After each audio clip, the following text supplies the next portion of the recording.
Terima kasih, Bang Rahmat. Ya, itu kelebihan dari Bang Rahmat sebagai moderator merangkap orator dan kompor. Jadi senang ya. Kita sebagai narasumber sudah dipanaskan ya Pak ya. Assalamualaikum warahmatullahi wabarakatuh. Bismillahirrahmanirrahim. Wala haula wala quwata illa billah. Amma ba'du. Kepada bapak-bapak, para tokoh senior yang saya hormati, seperti judul di depan, kita ini berkumpul dari lintas para tokoh. Jadi ada beberapa tokoh yang sangat concern terhadap persatuan, kesatuan di antara kita ini. Judul boleh dari sejak lama adili Jokowi dan makjulkan Pupu Pata. Perlu diomongin nih, Pak, silang sini Pak. Oh ya, Sini, Pak. di sini ya. Oke, terima. Iya. Saya pikir pidato biasa aja. Rupanya ada podcast nih.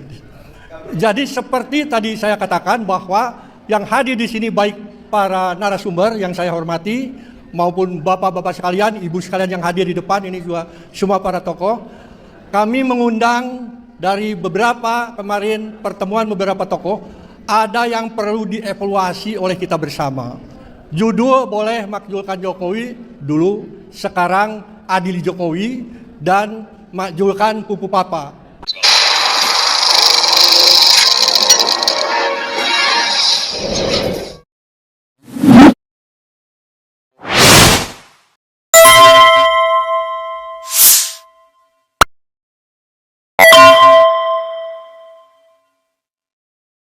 Terima kasih, Bang Rahmat. Ya, itu kelebihan dari Bang Rahmat sebagai moderator merangkap orator dan kompor. Jadi senang ya. Kita sebagai narasumber sudah dipanaskan ya Pak ya. Assalamualaikum warahmatullahi wabarakatuh. Bismillahirrahmanirrahim. Wala haula wala quwata illa billah. Amma ba'du. Kepada bapak-bapak, para tokoh senior yang saya hormati, seperti judul di depan, kita ini berkumpul dari lintas para tokoh. Jadi ada beberapa tokoh yang sangat concern terhadap persatuan, kesatuan di antara kita ini. Judul boleh dari sejak lama adili Jokowi dan makjulkan Pupu Pata. Perlu diomongin nih, Pak, silang sini Pak. Oh ya, Sini, Pak. di sini ya. Oke, terima. Iya. Saya pikir pidato biasa aja. Rupanya ada podcast nih. Jadi seperti tadi saya katakan bahwa yang hadir di sini baik para narasumber yang saya hormati maupun bapak-bapak sekalian, ibu sekalian yang hadir di depan ini juga semua para tokoh. Kami mengundang dari beberapa kemarin pertemuan beberapa tokoh, ada yang perlu dievaluasi oleh kita bersama. Judul boleh makjulkan Jokowi dulu, sekarang adili Jokowi dan makjulkan Pupu Papa. Itu sekarang. Tapi permasalahannya yang perlu kita perhatikan tadi sudah disounding oleh Mbak Sarita, bahwa kita ke depan tidak akan bisa selesai cuma 1-2 bulan saja. Barangkali tidak akan selesai seperti itu. Kerusakan luar biasa ya yang dibuat oleh seorang Mulyono ini berdampak juga luar biasa kepada kita semua. Bapak Habib Muhsin tadi sudah mengatakan di sektor politik terutama, hukum, ekonomi, dan lain sebagainya. Kami hanya ingin mengingatkan ya, sehebat apapun perjuangan kita ini, kalau masih ada dalam satu kelompok, kalau masih ada dalam klaster, kalau tidak mau bersatu kita, itu akan kita sulit menghadapinya. Ini yang berat. Kita bayangkan bahwa bicara soal Jokowi itu bukan bicara adili, tapi bicara makjulkan berapa tahun ke belakang, ya kan? Masih bercokol dan masih berjaya dalam tanda kutip, termasuk juga Pupu Papa. Di mana-mana kita mengadakan sebuah forum untuk melawan rejim yang dolim itu. Di mana-mana dan siapa banyak sekali para tokoh kumpul di situ. Hari ini saya kumpulkan lintas, bukan saya, kami para panitia kumpulkan para lintas tokoh, bukan hanya narasumber tapi di depan ini semua. Maksudnya untuk membuat satu kesatuan, satu frekuensi yang sama, satu komitmen bersama untuk melawan dan menyelesaikan judul di depan ini. Itu yang paling penting. Dan kita tahu, bayangkan seperti seorang Said Didu kemarin, bagaimana dia dicoba untuk dikriminalisasi. Teman-teman di Rempang juga sama, bagaimana dia dihabisi, ya artinya dilukai, dan juga hampir ada yang dikriminalisasi juga, sama. Dan saya sudah ingatkan kepada Bung Roy yang luar biasa itu, dengan pupu papanya, dengan keahliannya, beliau mengatakan, ini orang nggak bisa jadi wakil presiden. Ini orang sudah melanggar etika berat yang luar biasa. Dan dia bisa mengatakan 99%. Itu semua kita harapkan tidak berjalan berdiri atau sendiri-sendiri. Itu maksudnya. Pak Said Didu jangan sampai beliau sudah sepuh, ya tiba-tiba ya dengan kehebatannya, tapi dicoba dikriminalisasi. Itu jangan sampai terjadi.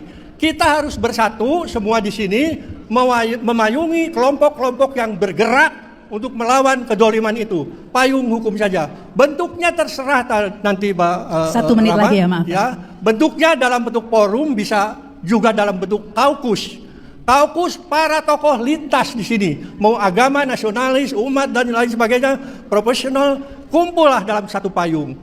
Ya, kita siap mewayungi klaster-klaster pergerakan, klaster-klaster perjuangan. Karena tidak semua kita bisa berjuang turun bawah. Apabila terjadi sesuatu, payung inilah yang mewayungi bersama. Kita lawan rejim dolim bersama, insya Allah berhasil. Saya kira itu saja karena waktunya yang pendek.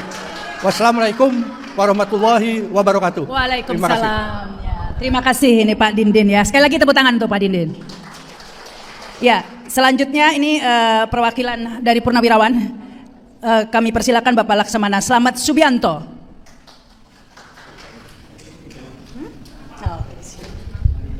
5 menit ya Pak ya.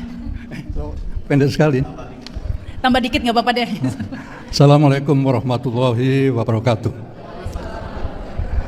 Merdeka! Merdeka! Merdeka! Saya ingin menggarisbawahi apa yang disampaikan oleh yang pertama, Bapak mana? Persatuan kesatuan itu.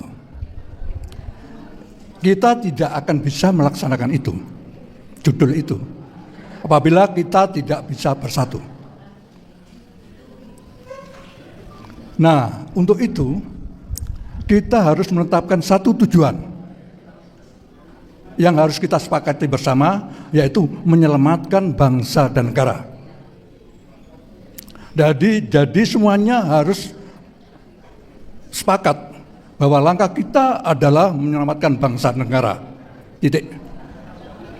Nah, oleh karena itu, masing-masing klaster harus mulai menyiapkan kekuatan, menggalang kekuatan, menjahit kekuatan untuk bersama-sama melakukan tindakan apabila perlu adalah tindakan 98 yang kedua. Itu yang harus kita lakukan. Karena semua yang ada saat ini tidak bisa kita harapkan. Tidak bisa kita harapkan. Jadi kita harus melakukan langkah besar, melakukan persiapan diri, menjahit kekuatan untuk merobohkan pemerintahan ini. Setuju nggak? Setuju nggak? Setuju itu loh ya. Nah, baru kita tata. Berkali-kali kita membuat suatu deklarasi, diabaikan, dianggap angin lalu. Tapi kalau kita bisa menggalang kekuatan, kita duduk ke MPR, baru bergetar mereka semuanya. Ya, oke? Setuju nggak? Oke, saya ingin menyatukan hati-hati yang ada di sini, menjadi suatu kesatuan hati untuk berjuang menegakkan kebenaran di negeri ini, untuk menyelamatkan bangsa dan negara ini. Ya, saya nggak terlalu panjang. Saya ingin kita ikrar bersama. Ayo, tolong berdiri. Ya, saya harapkan ikrar ini menyatukan hati kita untuk menjadi satu tekad perjuangan merobohkan rezim yang tidak bertanggung jawab ini. Angkat tangan kanan ya. Ikuti kata-kata saya. Aku bersumpah demi negeri ini. Negara Kesatuan Republik Indonesia. Satu, kami bangsa Indonesia. Berketuhanan yang Maha Esa. Dua, kami bangsa Indonesia. Berkemanusiaan yang adil dan beradab. Tiga, kami bangsa Indonesia menjunjung tinggi persatuan dan kesatuan Indonesia. Empat, kami bangsa Indonesia berkerakyatan yang dipimpin oleh hikmat kebijaksanaan dalam permusyawaratan perwakilan. Lima, kami bangsa Indonesia berkeadilan sosial bagi seluruh rakyat Indonesia. Amin. Silakan duduk kembali. Nah, ikrar itu saya harapkan bisa menyatukan kita, menyatukan langkah kita, menyatukan kekuatan kita untuk merobohkan pemerintah yang ada. Kita ganti dengan sistem yang baru, ya, sistem atas dasar kebenaran Pancasila. Saya kira demikian, saya akhiri. Wassalamualaikum warahmatullahi wabarakatuh. Waalaikumsalam, terima kasih Pak. Tepat waktu kok Pak. Tapi sebenarnya ini kita ada waktu sampai azan ya, jadi agak ya masih ada 40 menit lagi lah ya sampai azan. Ya, kesempatan selanjutnya kami berikan kepada Bapak Kiai Haji Atian Ali Dai MA. Silakan Bang.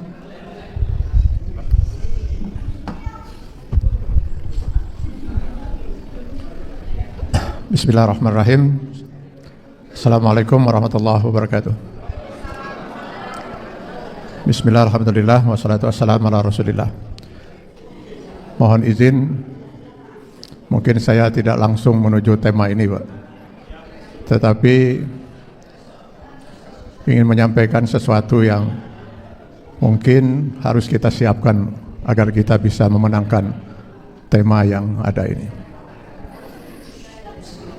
Terus terang dari lubuk hati yang sangat dalam, saya sangat salut Pak dengan yang hadir sekarang di ruangan ini, yang dari sejak dulu, dari zaman ke zaman, dari rezim ke rezim, tidak pernah berhenti dari berjuang. Pertanyaannya, apa hasilnya? Kita hanya kumpul seperti ini, lalu berorasi, lalu sekali-sekali kita berdemo. Setelah itu kezaliman terus berlangsung, dan kembali kita akan menunggu lagi untuk berkumpul lagi seperti ini. Lalu kemana sebenarnya 270 juta rakyat ini, yang konon katanya mayoritas penduduknya muslim? Kondisi ini sudah disinyalir oleh Rasulullah SAW 16 abad yang lalu. Saya khawatir, kata Rasulullah, umatku di kemudian hari keberadaan mereka tidak lebih dari hidangan yang diperebutkan oleh orang-orang yang sangat rakus dan lapar. Sudah rakus, lapar. Kita hanya sekedar makanan yang diperebutkan oleh orang-orang yang rakus dan lapar, para oligarki dan budak-budak mereka, hamba-hamba sahaya mereka. Kita hanya sekedar menjadi hidangan makanan. Au mungkin latin nahnu yauma izin ya Rasulullah, adakah karena kondisi umat Islam pada waktu itu sangat sedikit? Tidak, kata Rasulullah. Balhum kasir. Jumlah umat Islam itu sangat banyak, tapi keberadaan mereka tidak lebih dari buih di lautan, terombang-ambing, tidak jelas arahnya kemana, dimanfaatkan oleh para oligarki dan hamba-hamba serta budak-budak mereka itu. Kita pun hanya menjadi penonton, dan besok lusa kita kumpul lagi di sini untuk berdiskusi lagi. Bapak-bapak dan saudara-saudara sekalian, kezaliman ini tidak akan pernah berhenti, kata Sayyidina Ali radhiyallahu anhu.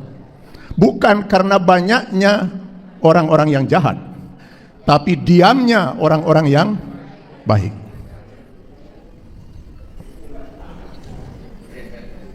Lihat Pilpres kemarin, ketika umat bingung mana yang harus dipilih, apa kata tokoh-tokoh ulama dari ormas-ormas Islam besar itu? Kami para ulama netral. Dari mana yang namanya ulama bisa netral? Bukankah ulama itu adalah warasatul anbiya? Umat dihadapkan dengan satu hak, yang satu batil, yang satu haram, satu halal, lalu ulama kemudian bersikap netral. Netral itu kalau di mobil itu, maju enggak, mundur enggak, belok kanan enggak, belok kiri enggak.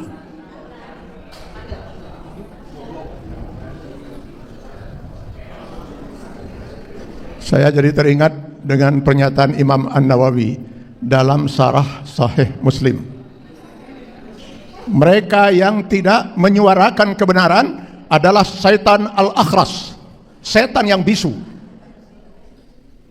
Dan yang menyuarakan kebatilan adalah setan yang berbicara. Kini kebanyakan kita adalah setan-setan bisu. Para pejabat, para TNI, saudara-saudara kita yang di TNI, Polri yang masih aktif, para ulama, bisu semua menyampaikan kebenaran. Baru nanti mereka bersuara, mohon maaf, ketika sudah tidak menjabat, ketika sudah purnawirawan. Kemana para ulama? Para ulama kebanyakan sudah menjadi setan-setan bisu. Ini yang harus kita benahi, Pak. Selama ini tidak kita benahi, kita hanya berkumpul saja seperti ini. Tidak akan pernah kita bisa menyelesaikan masalah-masalah besar seperti itu. Karena itu, saya sependapat dengan Pak Didin tadi. Sebaiknya kita segera bentuk sebuah forum. Sebuah forum yang bisa mengantarkan semua pihak yang masih ingin berjuang untuk merasa nyaman berada dalam forum itu. Lalu mari kita bicarakan, Pak. Bagaimana membuat setan-setan bisu itu mau berbicara? Agar kita bisa bersama-sama. Saya tidak pesimis. Islam mengharamkan kita pesimis, apalagi apatis. Tetapi kita tidak bisa optimis selama kita tidak pernah berjuang secara maksimal untuk memperjuangkan ini. Kata Allah, wa'iddu lahum mastata'tum. Kita harus menyiapkan dulu kekuatan itu, baru kita bisa berjuang. Mungkin waktu saya sudah habis ya. Sebenarnya tadinya saya mau minta waktu yang panjang karena saya 4 jam untuk sampai ke sini, Bang. Tapi baiklah, saya kira tidak ada masalah. Mudah-mudahan itu bisa saya sampaikan. Jadi mudah-mudahan saya tidak merampas hak yang lain. Sekian, terima kasih. Billahi taufiq wal hidayah. Assalamualaikum warahmatullahi wabarakatuh. Ya, jadi tadi saya sampaikan, tadi ada masukan misalnya dari Jenderal Fahru Rozi, Pak Gatot Nurmantio, kemudian juga dari Pak Jenderal Purnawirawan Tiasno Sudarto, dan banyak lagi ya teman-teman kita, misalnya ada Pak Saud Situmorang, kemudian Pak Antoni Budiawan, Pak Petrus Celestinus, Profesor Ikrar Nusabakti, Pak Said Didu, dan banyak teman-teman lain termasuk Pak Musni Umar, saya kira hari ini juga datang. Jadi sebetulnya ini adalah tuntutan atau pernyataan sikap dan tuntutan yang sudah dibahas, mudah-mudahan cukup komprehensif, dan mudah-mudahan ini merupakan aspirasi kita, terutama yang hadir di sini dan sekitar 120-an tokoh yang tergabung di dalam Forum Nasional untuk Daulat Rakyat ini. Jadi itu sedikit ceritanya, bahwa ini sudah dibahas cukup lama dan juga setelah mempertimbangkan banyak partisipasi dari kita semua, termasuk ada beberapa jenderal dan beberapa profesor yang sangat aktif mendukung aspirasi kita ini. Baik, saya kira sebagai latar belakang demikian, saya akan membacakan pernyataan sikap dan tuntutan ini, yaitu pernyataan sikap dan tuntutan Forum Nasional untuk Daulat Rakyat. Setelah mengkaji dan melihat perkembangan situasi dan kondisi negara, bangsa, dan kehidupan rakyat dalam beberapa tahun terakhir, kami yang tergabung dalam Forum Nasional untuk Daulat Rakyat atau FNDR memutuskan untuk menyampaikan pernyataan sikap dan tuntutan. Kami menilai rezim Joko Widodo telah gagal melindungi rakyat seluruh tumpah darah Indonesia memajukan kesejahteraan umum, mencerdaskan kehidupan bangsa. Rezim Joko Widodo telah mewariskan berbagai masalah yang membuat rakyat Indonesia semakin jauh dari cita-cita sebagai negara dan bangsa yang merdeka, bersatu, berdaulat, adil, dan makmur. Berbagai penyebab kegagalan dan warisan masalah tersebut antara lain adalah: 1. Menjalankan pemerintahan dengan meninggalkan prinsip-prinsip moral Pancasila, amanat konstitusi, dan undang-undang yang telah menjadi konsensus nasional. Joko Widodo telah mengkhianati daulat dan amanat rakyat karena berambisi untuk tetap menggenggam kekuasaan melalui politik dinasti otoriter ala Machiavelli. 2. Untuk tetap mengendalikan dan mengontrol kekuasaan, Joko Widodo telah bekerja sama erat dengan sejumlah pengusaha oligarkis, pelaku state corporate crimes dalam menyusun dan memproduksi berbagai kebijakan dan peraturan. Bahkan untuk melanjutkan berbagai agenda oligarki, Joko Widodo diduga kuat mengendalikan dan menguasai Presiden Prabowo Subianto, termasuk dalam menyusun anggota Kabinet Merah Putih. Pada Pilkada 2024, Joko Widodo telah memanfaatkan tangan Presiden Prabowo untuk mengendorse calon-calon tertentu bagi pelanggengan kekuasaannya. 3. Salah satu kejahatan politik otoriter syarat KKN oligarki Joko Widodo adalah menempatkan Gibran sebagai cawapres Pilpres 2024 dan disusul dengan praktik yang sama untuk memenangkannya dalam Pilpres 2024. Padahal di samping inkonstitusional, pencawapresan Gibran telah tidak memenuhi syarat etika, moral, dan ijazah pendidikan. Gibran telah melakukan perbuatan tercela terlihat dari aktivitas akun Kaskus Fufufafa, amoral, yang mestinya diproses hukum, bukan malah dilantik menjadi Wakil Presiden Republik Indonesia. 4. Pembusukan partai politik di satu sisi dan politik sandra ala sprindik atau sprindik Joko Widodo di sisi lain telah menjadikan DPR yang semestinya menjalankan fungsi pengawasan berubah menjadi endorser kebijakan pemerintah yang merugikan negara dan rakyat sambil memainkan politik sandra. Oligarki Joko Widodo telah menyulap hukum menjadi kepanjangan tangan politik yang berkhidmat kepada kekuasaan oligarki, di mana negara hukum telah berubah menjadi negara kekuasaan. 5. Memelihara para taipan, termasuk yang menjadi proksi Cina, telah sangat berperan mendukung Joko Widodo mencengkram kekuasaan dan berburu rente melalui proyek-proyek swasta oligarkis yang diberi predikat sebagai proyek strategis nasional atau PSN, seperti proyek Rempang, BSD, PIK 2, Surabaya, Frontline, dan Papua Selatan.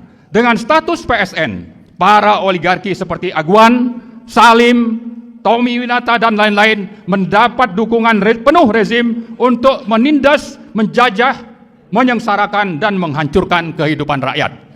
6. Simbiosis mutualisme dan KKN rezim Joko Widodo dengan para taipan telah memberi kesempatan kepada sejumlah pengusaha dan Cina RRC menguasai berbagai sektor kehidupan berbangsa dan bernegara, terutama di sektor-sektor ekonomi, keuangan, SDA, industri, perdagangan, dan sebagainya. Hegemoni dan penjajahan senyap ini telah menjadi ancaman serius atas pertahanan, kedaulatan, kemandirian, dan ketahanan nasional Indonesia ke depan. 7. Pelanggaran HAM menjadi kejahatan sistemik rezim Joko Widodo. Tewasnya 800-an petugas pemilu berakhir tanpa proses hukum. Padahal Perhimpunan Kedokteran menyatakan kematian tersebut bukan karena kelelahan tetapi by design. Peristiwa pembunuhan 6 orang pendemo Bawaslu 21-22 Mei 2019, pembantaian 6 laskar pengawal HRS, hingga kasus Kanjuruhan yang menewaskan lebih dari 300 orang rakyat Indonesia adalah pengabaian kemanusiaan dan bahkan bisa disebut sebagai rekayasa dan kejahatan politik. 8. Lahirnya Kepres nomor 17 2022 tidak menjelaskan siapa kelompok yang mana yang telah melakukan pelanggaran HAM berat dan siapa yang menjadi korban. Maka dalam kasus 1965 dengan mudah umat Islam dan TNI diposisikan sebagai tertuduh, sementara PKI dibela sebagai korban dan akan mendapatkan ganti kerugian. Kemudian dengan terbitnya Inpres nomor 9 2023 sebagai tindak lanjut dari Kepres 17 2022 semakin memperjelas kejahatan rezim Joko Widodo kepada PKI yang sudah dibubarkan melalui TAP MPR. Nah, yang terakhir 9, umat Islam dijadikan target pelumpuhan melalui stigmatisasi teroris, radikal, intoleran, bahkan politik identitas. Moderasi beragama disampingkan untuk sekularisasi, pengembangan nilai, dan deislamisasi. Sementara pragmatisme, mistisisme, hedonisme, dan masyafilisme tambah berkembang menjadi-jadi. Nah, menimbang dan memperhatikan berbagai permasalahan di atas, kami dari Forum Nasional untuk Daulat Rakyat dengan ini menyatakan: 1. Menuntut Presiden Prabowo untuk menjalankan kekuasaan dan pemerintahan sesuai Pancasila, Konstitusi, dan Daulat Rakyat, serta konsisten melaksanakan apa yang disampaikan dalam pidato pelantikan sebagai Presiden di Gedung MPR tanggal 20 Oktober yang lalu, sekaligus membebaskan diri dari cengkraman politik oligarki nepotis Joko Widodo. Kedua, menuntut DPR, DPD, dan MPR menjalankan kewenangan sesuai Undang-Undang Dasar 1945 untuk segera memproses pemakzulan Wakil Presiden Gibran Rakabuming Raka karena telah tidak memenuhi syarat sebagai Wakil Presiden. Ketiga, menuntut Presiden Prabowo memproses hukum para konglomerat hitam yang telah bekerja sama mendukung rezim oligarki Joko Widodo yang menjadi penyebab kesengsaraan dan kerugian negara, kesengsaraan rakyat dan kerugian negara. Keempat, mengajak seluruh komponen rakyat untuk menuntut agar berbagai kejahatan dan pelanggaran hukum yang telah dilakukan oleh mantan Presiden Joko Widodo diproses di pengadilan. Demikian pernyataan sikap dan tuntutan ini dibuat dan disampaikan sebagai wujud pertanggungjawaban bersama dalam rangka menegakkan daulat dan amanat rakyat berdasarkan Pancasila dan Undang-Undang Dasar 1945. Terima kasih. Assalamualaikum warahmatullahi wabarakatuh. Merdeka! Merdeka! Merdeka! Adili Jokowi! Maksudkan Gibran! Sekali lagi, adili Jokowi! Maksudkan Gibran! Terima kasih. Assalamualaikum warahmatullahi wabarakatuh. Waalaikumsalam warahmatullahi wabarakatuh.